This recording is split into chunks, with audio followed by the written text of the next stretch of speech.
pwede po ba kayo mag-picture this? Yes. Galing po sa nag-swim sa Philippines University. Ano pong nag-udyok or nag-push sa inyo na pumunta sa lugar na ito, sa Ulugan Falls? Well, patok siya sa mga trekkers, mga ganyan. Ako naman medyo naengganyo. Kaya naengganyo ako. So, sinubukan ko naman. For now, ayos, pero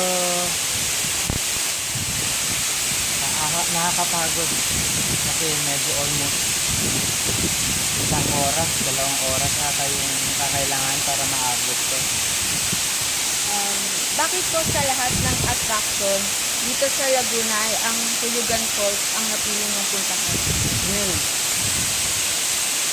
sabi nila, mas maganda ang isang lugar pag virgin pa, which means hindi pa siya nagagalaw. So, yun siguro ang nag-udit sa akin. Nakikita niyo naman siguro, diba? Sariwang hangin, walang pollution.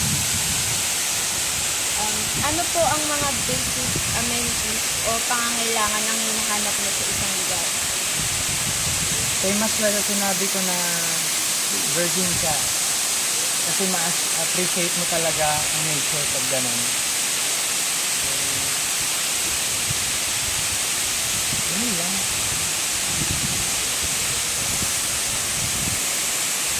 Ano pong masasabi nyo sa community? Hospitable po ba sila? Ay, oo, sobra.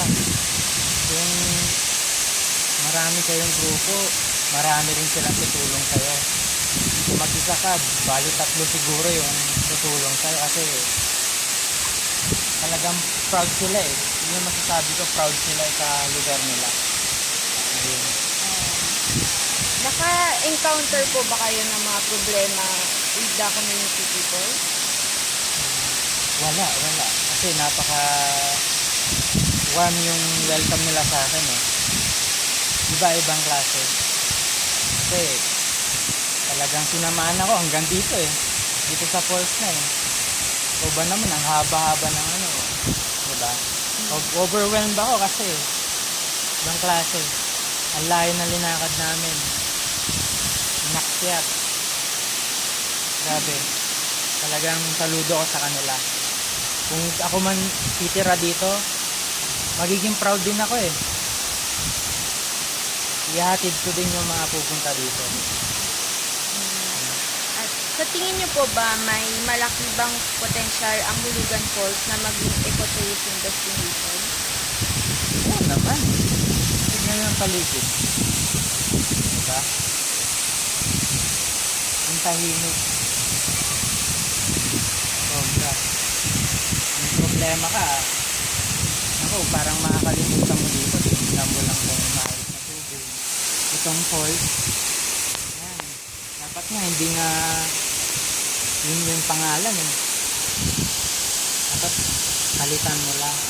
Kasi nakaka-relax eh. Hindi, pwede na rin siguro yung Ulugan Falls, mahuhulog ang lagay mo.